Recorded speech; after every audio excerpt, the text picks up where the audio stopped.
I need a mother for my daughters. You need shelter. The widowed human proposed to the outcast alien woman. The rain fell in straight lines across the lower terraces of Cinderella's spire. Neon signs flickered over the market, buzzing weakly, their glow reflected in the water pooling on cracked tiles. The stall smelled of fried roots, cheap oil, and rust. Most people walked quickly, heads down, eyes fixed on their errands. Marcus Valen stood under a thin awning, watching. His long coat was already soaked at the shoulders. He'd just left a lecture shift, hours of speaking about dead civilizations, to a room half filled with bored apprentices. He was tired, but what weighed heavier was the silence waiting for him at home. His daughters, Elira and Nevin, had learned to fill the quiet with each other. He knew it wasn't enough. They needed warmth he couldn't supply. They needed someone who could soften their grief where his discipline could not. That thought had driven him here. He spotted her near a shuttered kiosk. The alien woman pressed herself into the corner as if trying to disappear. Her blue skin glistened with rain, undertones shifting faintly under the market lights. Black braids clung to her shoulders. Her skirt was patched mesh, stiff with wear, and her wrap was sheer, torn at the hem, fastened with wire. Bare feet rested on wet tile. She wasn't begging, not even asking, just standing there, tense, jaw set, eyes darting at anyone who looked too long. Marcus understood why people avoided her. She was a Renyu blood, but not fully. Hybrids were tolerated only if they kept to the margins. Most learned invisibility. She hadn't mastered it yet. He stepped forward, holding a warm food container he'd bought 2 stalls back. Steam fogged its lid. Hungry. His voice was calm, not pitying. Her golden eyes flicked to him, sharp, distrustful. What's inside? Varan root soup. Zyron bread. He broke the seal, letting the scent escape. Peppery broth, dense bread. She didn't take it. She studied his face, his hands, his posture. Rain slid down her temple. He sensed the calculation. Was this man dangerous or simply naive? I'm Marcus, he said. She tilted her head, testing the name. Serena. He handed her the bread. She reached, hesitant then quick.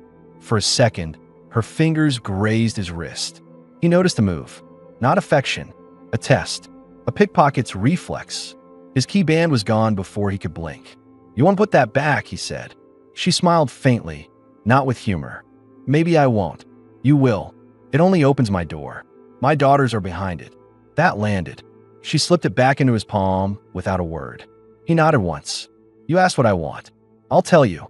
I need a mother for my daughters. And you need shelter. She laughed once dry. That's not how offers work. It's how mine does. 2 market wardens turned the corner, gray ponchos dripping. One slowed. No loitering. His eyes settled on her, not him. Marcus didn't move. We're buying lunch. You're not eating, the warden said. Marcus spooned broth into his mouth, swallowed, nodded. Now I am. The warden stared for a beat too long, then dismissed them with a shrug and walked on. Serena's body loosened slightly, but her eyes stayed hard. You didn't name a price. I won't. You said mother, not helper. Risky word. It's the right word. And you think I'm right for it. I think you returned the band. She tore a piece of bread and ate it, chewing slow. Then she asked, your daughters? How old? 10. 7. Names? Nevin. Elira. The change was subtle. Her face sharpened at the mention. She took a longer sip of broth, then lowered the container. If I walk with you, what happens next? You meet them. You eat a proper meal. You decide if you stay. And if I don't, then you walk away. Rain hissed against the market roof. The crowd pressed closer, ignoring them. She glanced toward a boy across the way, clutching a cracked cup, shivering. She snapped off a piece of bread and gave it to him without asking Marcus. He didn't stop her. That told her something. She wiped her wet hands on her skirt, lifted her chin. I'll come up. I won't promise to stay. That's enough for today. They walked to the lift together. He didn't crowd her. She didn't lag behind. Inside the lift, the hum of machinery filled the silence. She folded her arms, then dropped them, then folded them again. He noticed. She caught him noticing. Your wife, she asked. Gone. Illness. 2 years. She watched him for any sign of weakness. He met her gaze steady. The lift stopped. The corridor above was quiet, pale lights buzzing. His apartment waited at the end. He keyed the band. The door clicked. The space smelled of paper, rain, and faint lemon oil. Nevin appeared first, socks mismatched, hair untidy. She froze when she saw Serena. Elira crept out behind her, clutching a one-eared rabbit. Both stared silently. Marcus spoke evenly. "We have a guest for dinner." The girls didn't move. Nevin's eyes narrowed, judging. "Are you cold?" she asked Serena. "A little." Nevin pulled a shirt from the rack and held it out. "Wear this. It's clean." Serena hesitated. Her throat worked. She took it with both hands. "Thank you," Elira whispered, almost too soft to hear. "What's your name?" "Serena." Elira tested the word with a nod, then hid behind her rabbit. Marcus gestured down the hall. Bathroom. Fresh cloth in the white bin. Filtered water in the panel. Serena studied his face again, still suspicious, but this time less guarded. She stepped past him into the light of his home. Marcus felt his chest tighten. The decision he'd carried down into the rain was no longer just his. Now it was theirs. Serena closed the bathroom door behind her and leaned against it for a moment, listening to the hum of the water unit. The room was small, walls lined with pale ceramic that reflected her face back at her in pieces. She set the borrowed shirt on the counter and touched the panel. Clean water hissed into the basin, clear and steady. For someone who had lived months with nothing but ration drips from cracked pipes in the lower terraces, the sound itself felt unreal. She pressed her palms into the flow, splashing her face, letting the cold sting her eyes until she steadied her breath. She stared at her reflection, hair clumped and dripping, the wires still pinning her wrap.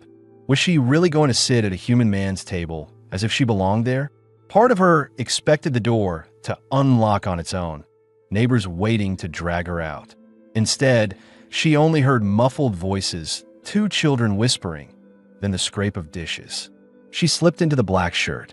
It hung wide on her shoulders, falling to mid-thigh, the fabric warm from Nevin's hands.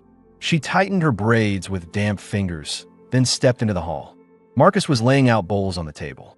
The apartment was spare, 2 shelves of books, a console stacked with lecture tablets, a coat rack with only 3 hooks used. No decorations, only the children's drawings taped crookedly to the wall. He looked up when she entered, eyes steady, not avoiding her body in the loose shirt, but not lingering either. His daughters were seated already. Nevin tapped the spoon against her bowl, impatient. Elira watched silently, eyes wide. "Sit," Marcus said, pulling out the chair across from him. Serena lowered herself carefully, the chair legs scraping on the tile. Steam rose from the bowls, Varan root soup again, but thicker, with pieces of Draxon mushroom and shavings of dried kelp. He had stretched it to feed for. She noted that detail and stored it away. Nevin broke the silence first. "Do you braid hair?" Serena blinked. "Yes." "Good. Dad makes mine lean to the left." Nevin reached back and tugged at her crooked braid. "You can fix it tomorrow." Elira whispered, "What about mine?" "Yours too," Serena said. Her voice came out steadier than she felt. The girls exchanged a glance that wasn't skeptical this time, but curious. Marcus caught it and allowed it. He didn't interfere. He only ate, controlled, as if every movement was calculated to show normalcy. Serena lifted the spoon. The broth burned her tongue at first. She didn't stop. She finished half the bowl before slowing. She realized both girls were watching. "What is it?" she asked. "You eat like you're afraid it'll disappear," Nevin said. "It usually does," Serena answered without thinking. The room went quiet. She regretted the words immediately, but Marcus only set down his spoon. "It won't here," he said firm. No one argued. After dinner, Nevin dragged a chipped box from under the table. "We have something." She opened it with a grin and pulled out a folded shawl, thin gray fabric with a gold-threaded edge. "Found it in a thrift crate. It's yours now." Serena froze. A gift was dangerous. A gift meant acknowledgement. Her throat tightened, but the girls waited, expectant. She took the shawl with both hands, unfolding it carefully, then laid it across her shoulders. It was soft, warm but clean. "Thank you." she said, voice low. Nevin smiled wide. Elira ducked her head, hiding her own smile in the rabbit's ear. Marcus didn't smile at all, but she saw the faint relief in the set of his shoulders. Later, when the girls had gone to their room, Marcus cleared the table. Serena moved to help, but he stopped her with a hand on the tray. "Tomorrow you can," he said. "Tonight you're a guest."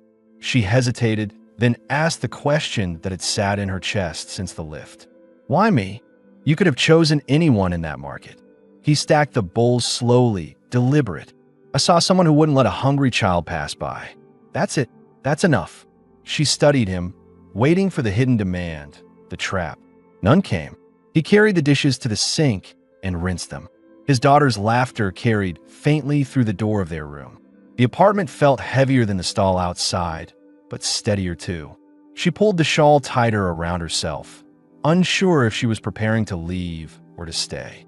Morning light seeped in through the wide glass panels, faint turquoise from the ocean below mixing with pale gray from the overcast sky. The apartment smelled faintly of Ferland seed coffee. Marcus stood at the counter in rolled sleeves, methodically preparing breakfast. He moved like a man who had long ago built habits to keep silence from swallowing him. Serena emerged from the hallway barefoot, wearing the same black shirt Nevin had given her. It hung loose, the hem brushing her thighs, damp braids falling over her shoulders. She hesitated at the doorway, watching the domestic scene. Marcus setting plates, Elira hunched over the table, drawing lines in the condensation on her cup, Nevin fixing the ribbons in her hair with an exaggerated scowl at the mirror. The sight struck Serena in a way she didn't expect. She hadn't woken in someone else's home in years. Not like this. Not without obligation or threat. Marcus glanced over his shoulder, acknowledging her with a nod. "There's a cup for you." He poured the coffee into a chipped mug and slid it across. She wrapped her fingers around it, surprised by the warmth. "You give this to strangers?" "I give it to people who are in my kitchen." She sat cautiously, sipping. The bitterness made her throat tighten, but she didn't show it. Elira stared at her over the rim of her own cup. "Did you sleep?" Serena considered lying, then shook her head. "Not much." "Too loud?" Elira asked. "Too quiet," Serena admitted, and the girl nodded as if she understood. Nevin dropped onto the chair opposite. Ribbons finally nodded. "When are you leaving?" The question came blunt, without cruelty, but sharp. Serena's jaw tightened. "Do you want it gone?" Nevin shrugged. "I just want to know." "Dad never brings anyone home." Marcus set down a plate of Larn bread slices, answering without looking at either of them. "She'll stay until she chooses otherwise." Serena felt the weight in his voice. He wasn't posturing, he meant it. She turned to Nevin. "I don't know yet." That answer seemed to satisfy. Nevin reached for bread and chewed, watching her all the same. The meal passed with small details. The scrape of knives on the table, Elira hiding half her portion for later, Marcus correcting Nevin's grip on her utensils with a quiet tap on the wrist. Serena observed it all, storing pieces of their rhythm. When breakfast ended, Marcus checked the time on his band. "School." His tone shifted, no softness, just steady command. The girls scattered to gather their things. Nevin slung her bag carelessly. Elira adjusted her ribbon with careful precision. At the door, Serena stood aside, uncertain whether she should follow. Marcus caught the hesitation. "Come with us. You'll see where they go." The corridor outside was brighter now, other families moving toward lifts. Serena felt their eyes on her, on the bare legs, the shirt too large, the shawl folded across her arm. Whispers trailed behind, low enough to deny, sharp enough to cut. She kept her chin high, but inside her stomach tightened. At the corner, Elira surprised her by slipping a small hand into hers. The girl's grip was light, but sure. Serena froze, then closed her fingers gently around it. Nevin noticed, but said nothing. Marcus walked at their side, expression unreadable, posture straight, letting the neighbors look as long as they wanted. The school stood at the edge of the terrace, glass walls catching the light. Children funneled inside.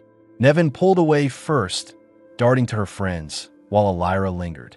She squeezed Serena's hand once before letting go. "See you later, Miss Serena," she whispered. then hurried after her sister.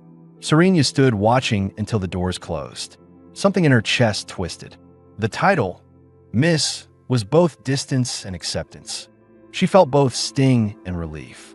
Marcus touched her elbow lightly. "They'll test you. Don't take it as rejection." She turned to him, eyes narrowed. "And you? Do you test me too? I already made my choice." He said it without hesitation, without needing to convince her.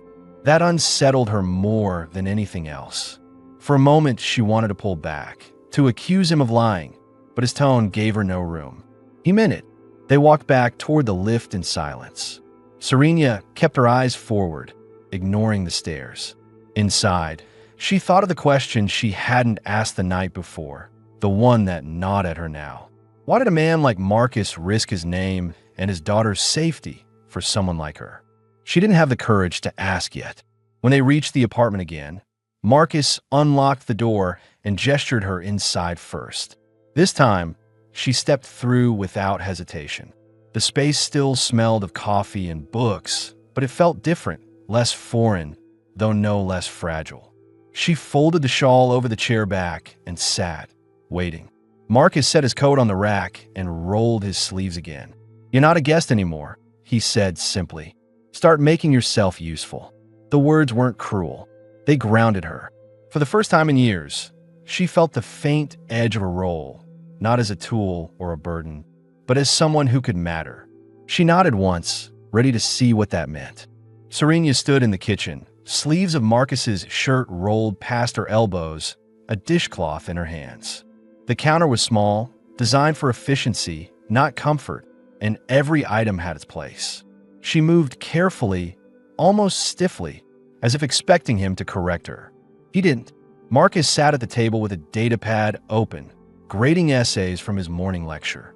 He read silently, jaw tight, making small marks with his stylus. The girls would be gone for another few hours. The apartment was quiet, but not the cold silence Serena feared. This one felt alive, filled with the scrape of cutlery being dried and the faint hum of the air filter. Still, the weight of unfamiliar safety pressed on her. She caught herself glancing at the door often, half expecting someone to burst in and accuse her of trespassing. She broke the silence. "You trust me here, alone with their things." Marcus didn't look up. "If I didn't, you wouldn't be here. That's reckless." He finished a note before answering. "Maybe. Or maybe I read people well enough to know when it's worth the risk." Her chest tightened at that, though she masked it by folding the dishcloth. She had been judged her entire life, by her bloodline, by her clothes, by her silence when others mocked her.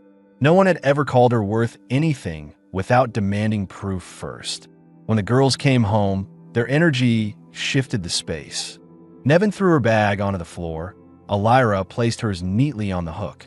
Serena watched the contrast and wondered if Marcus noticed these differences the way she did. "Miss Serena," Nevin called as she tugged her braid loose. "Do it now. Fix my hair." Serena blinked. "Now." "Yes." "Dad makes it lean." Elira laughed softly and held out the brush. "Do mine after." Serena hesitated, then motioned them over. Nevin plopped onto a chair, shoulders squared like she was preparing for inspection. Serena untangled the braid carefully, fingers moving with more delicacy than she expected from herself. The girl smelled faintly of chalk and dust, evidence of a day spent running in corridors. She tied the braid tighter this time, straight, no lean. Nevin craned her neck at the mirror, satisfied. "Better," Nevin said with a grin. Elira sat next, quieter. Her hair was softer, finer. Serena worked slower, aware of the girl's eyes on her face the entire time. When she finished, Elira touched the braid with both hands as if checking if it was real. "It feels right." She leaned forward suddenly, hugging Serena's waist. The gesture was small but direct, and it startled her more than any insult she'd ever taken. Marcus watched from the table, silent. His expression gave nothing away, but Serena felt the weight of his approval like a steady anchor. Later that evening, as they ate together, voices drifted from the corridor outside.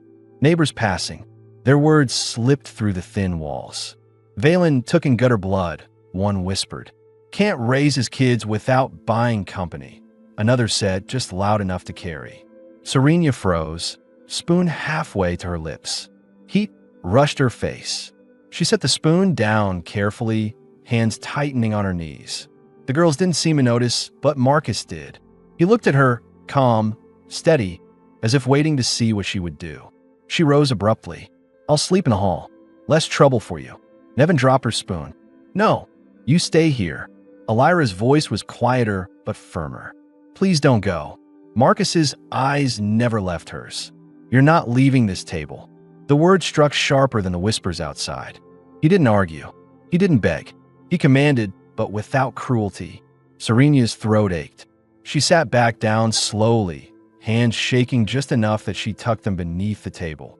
The girls went back to eating, their chatter filling the silence. Marcus lifted his glass and drank as if nothing had happened. Serena forced herself to eat again, though every bite tasted like iron. Yet under the shame, another feeling burned through. The strange, terrifying sense that this man would not cast her out no matter who mocked him. When the girls later carried their bowls to the sink, Marcus leaned closer, voice low enough only she could hear. Let them talk. They don't live here. We do. Her chest tightened again. She didn't answer, but her fingers brushed the shawl at her shoulders, gripping it like a tether. For the first time in years, she felt that if she stayed, she might actually belong. Serena woke before dawn to the sound of the city changing pitch. Maintenance drones far above the spire, distant compressors cycling, the soft chatter of neighbors already awake, and for a moment she lay still, listening to the apartment hold them. The shawl lay folded at the foot of the bed. Marcus's black shirt smelled faintly of coffee and old paper. She rubbed her palms over the fabric, feeling the weave, and the motion steadied her. She moved through the kitchen while the girls slept, making a list in her head of small, useful things. Mend a torn skirt, clean the filter, learn the girls' breakfast rhythm. Practical tasks were shelter for her mind. When Marcus came into the kitchen, he did not look surprised to find her there. He poured 2 cups of coffee and handed one across the counter with a precise, efficient motion. The gesture said he trusted her to be awake and useful without needing to ask. Lecture tonight? She asked, voice low. Yes. He set his datapad on the counter and checked the schedule. Early seminar on municipal archives. I'll be late. She watched him fold the datapad shut, the motion economical. Under the efficiency, she felt the same thing she'd seen 3 days ago, the quiet backbone that ran his life. He kept the grief folded away and used structure to carry it.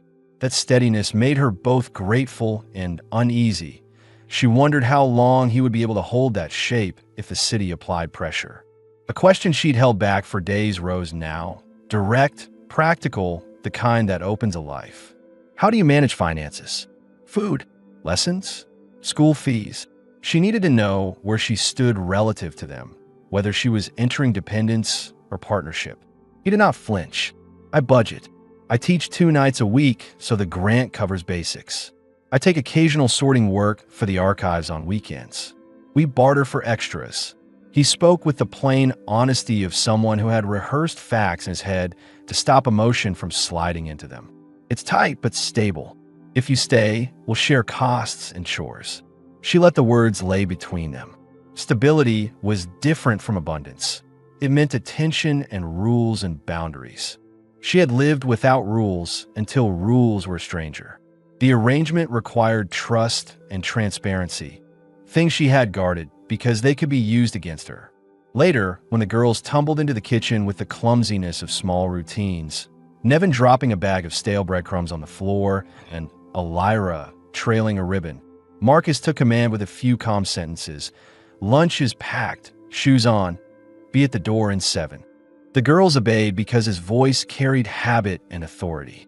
Serena felt the shape of family orders in that cadence, and it made her imagine routines in which she belonged. They walked to a small community library where Marcus volunteered to help sort old municipal records. It was a modest building, rows of weathered tablets and paper reproductions, odd relics in a city run on streamlined feeds and curated databases. The clerk greeted Marcus with a nod and a half smile. She recognized him as part of the Spire's professional layer. Serena watched the exchange and noticed how people shifted subtly when they saw him. A cleaner nod, a vendor lowered their gaze. He carried a public reputation that softened private suspicion, enough to give her temporary cover when they moved through shared spaces. At the stacks, she asked about the archives. Do people keep personal records here? Family histories, births, old licenses? Marcus tapped a page and told her the basic structure, what was public, what required verification. He explained in clear, usable terms how to look up a name, how signatures worked, why some files were sealed until heirs produced bans. As he spoke, she realized a practical reason he'd chosen her. He taught these systems for a living and trusted his judgment of character as much as he trusted evidence in a ledger. He'd weighed risk and benefit and decided the benefit outweighed gossip. The day pressed forward with quiet shifts. Serena learned how to thread a needle the way Marcus showed her how to read an archive entry, step by step, hands precise but unsentimental. She mended the mesh skirt with a gentle hand, reinforced seams so they would not tear under strain. Marcus watched without hovering. His presence was supportive, not insistent. His authority never felt like domination. He was steady, decisive. He could act physically when needed, lifting a collapsed crate single-handedly in the market earlier that week without flair. But he chose restraint in the home. The question that had not been answered in previous evenings, where Serena came from, what had led her to the lower terraces, arrived in fragments. Over a late cup of coffee, with the girls asleep and the city outside thin with fog, Serena told a small portion. Her mother, a full-blood Orenyi who refused the trade guild's rules, a father from outside the Spire whose papers disappeared during a crackdown, a childhood of moving between tolerated corners. She spoke of being 14 the day a landlord demanded extra rent, and of a year she learned to not ask for help. She left out the sharpest details, names that would open old wounds and faces that would complicate the map she was building with Marcus. The omissions were conscious. She needed to test whether telling would change the balance of belonging or make her vulnerable to mercy that could be revoked. Marcus listened. He asked only practical questions about places and times and the skills she used to survive. He did not pry for drama. His restraint felt like a hand that did not squeeze. When she finished, he did not flinch or retreat. You carried yourself hard for years, he said. You can let that go a bit here. You make it sound easy, she said quietly. It won't be, he answered. It will be work. She considered that. Shelter that required work was better than pity that required silence. She felt the weight of choosing to stay, and the decision in her chest uncoiled slightly. That afternoon, a neighbor left a packet on their doorstep, a folded note and a small packet of dried herbs. The note read, in clipped handwriting, "Watch your company." The herbs were lavender, perhaps a peace offering, perhaps a warning. Marcus set the packet on the table and folded the note under a paperweight. He looked up at her, his face composed. They'll test us in small ways. People whisper, trade favors for safety. We respond with routine. How do you handle pressure? She asked. He named a few measures: transparency, steady schedule, visibility when necessary. You don't hide, and you don't provoke. You show you're reliable. The city respects predictability more than virtue. His words were a plan, not a promise. She could appreciate the clarity even if she resented the calculus behind it. In the kitchen, she practiced that plan. She folded laundry, stacked dishes, prepared a simple dinner. Her hands moved with intention. Each folded towel was a silent test. Can I be someone who performs useful tasks without losing myself? She found satisfaction in the labor, the way a seam tightened under her fingers. When Marcus returned from a late lecture, he brought a small object, the municipal seal for community volunteers, engraved on a thin strip he could wear at public desks. He slid across the counter to Serena. Carry this on market days, he said, not as a legal key, but a marker. People see it and think twice about trouble. His voice was even. The gesture was tactical and generous. Her chest tightened at the gift. It was not just protection. It was acknowledgement that she belonged enough to bear an emblem. She clipped it to the inside of her shawl and felt the metal against her ribs, a quiet reminder. That night, after the girls slept, Marcus sat across from her with his hands folded. "If you stay," he said, "I will need honesty. I will need you to tell me when you feel unsafe, and I will tell you when I worry about you. We keep each other accounted for." He met her eyes with a directness that was not a command but a pact. She nodded. Inside, she cataloged risks, neighbors' old debts, the danger of giving anyone so much access that they could take it away. Her heart still sprinted at the idea of trust, but her mind accepted the trade. Place for honesty, safety for truth. She realized then that this was the kind of family she could enter. Practical, negotiated, with boundaries and expectations, not romance draped in theatrical vows. Before sleep, she walked to the window and looked down at the spire's glass ribs catching light. She felt exposed and anchored at once. Her decision, made in the rain without promises, had become months of small tests. And here, in the quiet that followed a day of work and small gifts and tough talk, she finally measured the shape of what staying might be. It would not fix the past. It would not erase hunger or fear overnight, but it offered a different architecture, one where she could build a life with rules she agreed to, where a man's steady resolve would meet her scars with patience rather than spectacle. In the dark, Nevin padded into the hallway with a mug and slipped it into her hands. "For staying," the girl whispered. Serena looked at Marcus, his profile at the doorway, like a guardian more than a commander, and felt a soft part of her chest unclench. She accepted the mug, sat on the bed, and drank the warm tea while the spire blinked and moved below them, the city indifferent and present. She decided, not with a grand speech, but with a collection of small approvals and practical facts, to try staying another day. The following morning began with the usual rhythm: the sound of Marcus's alarm, the shuffle of bare feet on the tiles, the faint hum of the Orvin filter. But something in the air felt heavier, more watchful. Serena noticed it as soon as she entered the kitchen. Marcus was at the counter preparing coffee, shoulders rigid, eyes sharper than usual. The girls were still asleep. She poured water into the small pot, trying to match his silence. After a long moment, she asked, "What's wrong?" He tapped the rim of his cup. "There was a message left outside the door last night. I didn't want the girls to see it." Her chest tightened. "Another note?" He nodded. Same handwriting. This time it said, "Keep your household clean." He placed the folded scrap on the counter for her to read. The words were clipped, written with practiced steadiness. Serena stared at it. Her jaw tightened. She had lived with insults her whole life, but in the lower terraces, such words rarely traveled beyond a single voice. Here, they came in the form of warnings, cold, detached, delivered like official orders. She asked low, "Do you want me gone before it gets worse?" Marcus shook his head once firm. "No, I want you prepared. They'll push harder until they see we won't break routine." His calm unnerved her more than the note. He spoke as if this was simply another fact of life, like rainfall or taxes. She folded the scrap in half, then again, until it was a tight square in her palm. She wanted to tear it apart, but instead she slipped it into her pocket. "Then let me do something useful today." He studied her. "What do you have in mind?" "Take me with you.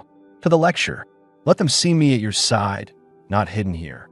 It was a bold move, riskier than she would have said yesterday. But she was tired of waiting for whispers through walls. Marcus considered. He didn't dismiss it, which surprised her. "If you come," he said finally, "you'll have to accept the stares. The questions. Not all of them will be whispered. I've lived my life being stared at. I'd rather face it standing next to you than crouched in a corner." He gave a single nod. "Then it's decided." That evening, the four of them walked together through the upper-tier corridors. The girls wore clean tunics. Nevin carried her slate. Elira clutched a rabbit. Serena wore the gray shawl with the gold-threaded edge, her mesh skirt mended from the day before, and Marcus's black shirt tucked at the waist to hold shape. She felt the eyes on her immediately. Other lecturers, students, clerks, none of them hiding their curiosity. Inside the lecture hall, Marcus spoke with the steady authority of a man who had lived too long with grief to waste words. He pointed at projections, outlined historical transitions of the Spire colonies, and asked questions that drew half-hearted answers from tired students. Serenia sat at the side with the girls. Nevin whispered, "He looks strict when he teaches." Serenia leaned down. "That's because he wants them to pay attention." Nevin smirked. "You sound like you already know him." The remark stung, but she let it pass. She was starting to know him, more than she expected, faster than she wanted. After the lecture ended, one of Marcus's colleagues approached. A tall man in a pale coat, hair graying at the edges. His smile was polite, words clipped. "Marcus, you brought company." His eyes lingered on Serenia, not kindly, not cruelly, just assessing. Marcus didn't flinch. "This is Serenia." He didn't add a title. He didn't soften it. Just her name, spoken steady.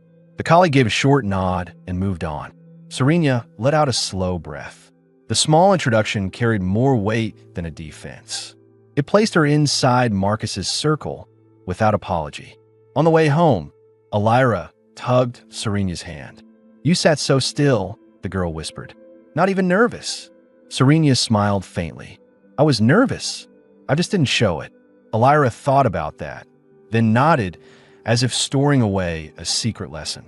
When they reached the apartment, Serenia noticed something new. On the doorframe, faint but deliberate, someone had drawn a thin mark with red chalk. 2 short lines, crossing at an angle. She froze. "What is that?" Marcus saw it too. He brushed his thumb over the chalk until it smeared into dust. A sign, nothing official, just neighbors making their own warnings. Her pulse hammered. "They're marking your door because of me." "They're marking our door," he corrected quietly. He looked at her, steady, unyielding. "You're not a guest anymore. That means you stand with us when they try to test the walls." She swallowed hard. Part of her wanted to run, to avoid dragging him deeper into trouble. But when she glanced down, she saw Elira's small hand slip into hers, Nevin standing squarely at her side, eyes narrowed at the smeared chalk. And Marcus, silent, calm, sleeves rolled, his posture unshaken. Serenia drew in a slow breath and let it out. "Then we stand." That night, as they cleaned the dishes together, she realized something had shifted. She was no longer asking if she belonged here. The question now was how much she was willing to fight for it. The morning after the red chalk mark, the apartment carried a different weight. The girls whispered less as they dressed for school, sensing the tension even if no one spoke of it directly. Serenia noticed how Nevin lingered by the door, checking it twice, and how Elira kept glancing at her father, waiting for his face to reveal something he wouldn't say aloud. Marcus carried himself the same as always, steady, composed, long coat brushed clean, but Serenia saw the tightness in his jaw as he prepared their lunches. She had learned by now that his silence was not emptiness, but restraint. He kept the family steady by refusing to show cracks.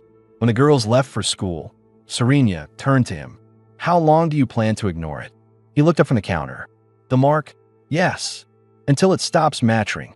Her brow furrowed. "And if it doesn't stop?" He wiped his hands on a cloth, met her eyes. "Then we show them the door isn't theirs to mark." The certainty in his tone steadied her more than the words. He never spoke in threats, only in decisions. It was unnerving and reassuring at the same time. That day, Marcus took her to the market with him. He walked with his usual calm pace, but Serenia felt every eye on them. Conversations dipped as they passed. A vendor paused mid-sale. A woman holding a child pulled her close, staring openly. Serenia's skin prickled under the scrutiny, but she held her chin high. They stopped at a stall selling dried herbs and root bundles. Marcus bartered for a week's supply, his voice low, controlled. The vendor gave him the goods, but shot Serenia a look sharp enough to cut. She met it head-on. She had spent her life shrinking from those looks. Now she refused. On the way back, she asked, "Do they ever stop watching?" "No," Marcus said plainly. "They just get bored. Or they learn you won't bend." She thought about that all the way home. That evening, the girls returned from school carrying something unexpected, a paper folded into a neat square. Nevin handed it to Marcus with narrowed eyes. "Someone left this in my desk." Marcus opened it. The words were short, blunt. "Children don't need gutter blood for a mother." He crumpled it before the girls could read more, but Serenia had already seen. Elira looked up at her, small face tight with worry. "Does that mean you'll leave?" The question cut deeper than the note. Serenia crouched down, met the child's eyes directly. No, it means some people don't understand. But I'm not leaving. Elira studied her a long moment, then pressed her head against Serena's shoulder. Nevin, trying to appear braver than she felt, muttered, "Good, because Dad's bad at braids." That night, after the girls slept, Marcus sat with Serena at the table. The lamp cast long shadows across his face. "If you stay, they'll keep testing us. I can protect you from officials. I can't stop neighbors from whispering." Serena pulled the shawl tighter around herself. "I've lived with worse than whispers. What I can't stand is being invisible again." He leaned forward slightly. "Then don't be. You stand with me, and we let them see it. No apologies." She searched his face. "You're not afraid they'll say you dishonor your wife's memory?" For the first time, his composure shifted.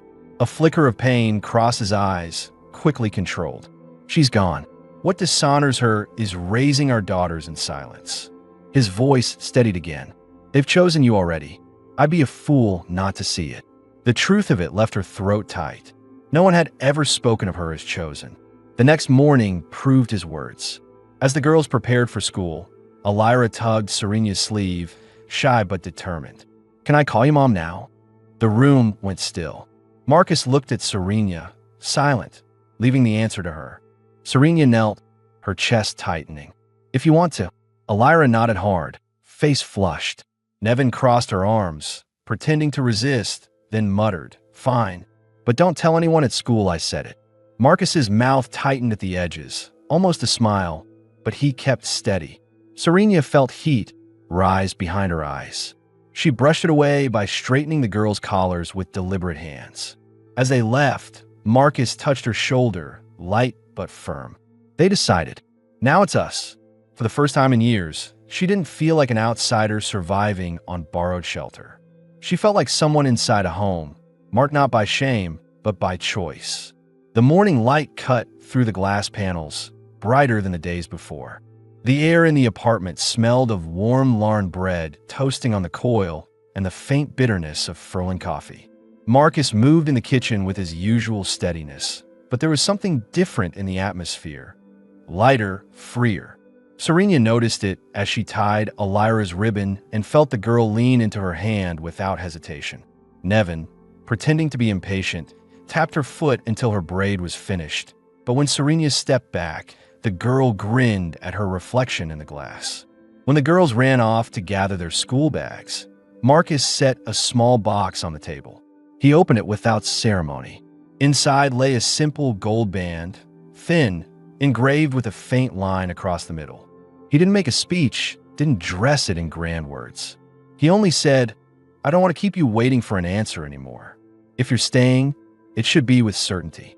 Serena's chest tightened. She stared at the band, unsure whether to reach for it. Her voice came out low. "You're sure?" "Yes." His tone was firm, not hesitant. "Not because of pressure, not because of neighbors, because I want you here, and the girls already chose you." Her throat ached.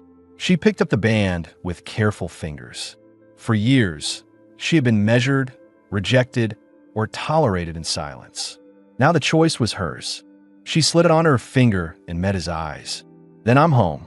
The girls burst back into the room at the exact moment, catching sight of the ring. Nevin's face lit up instantly. "Does this mean?"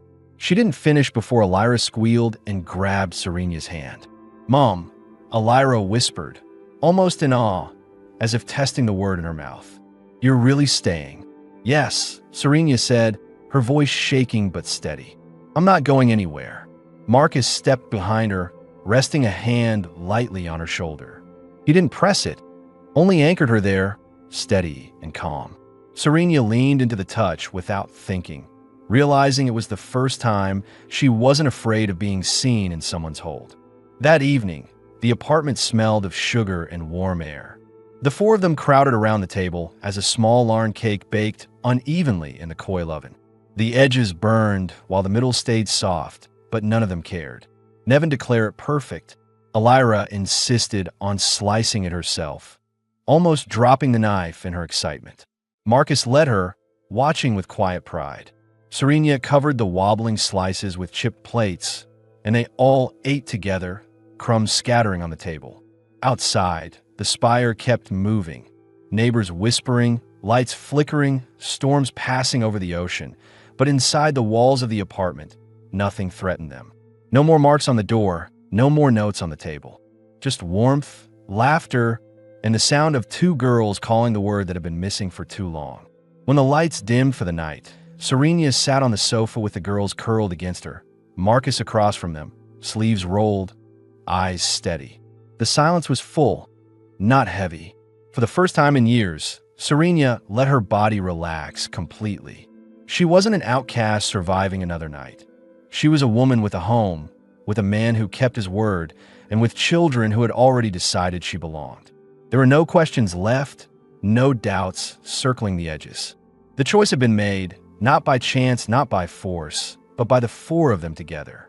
And as the spire lights blinked against the glass outside, Serenia closed her eyes, holding the word she once thought she would never hear, Mother, and let it settle into her chest as the truth of her life.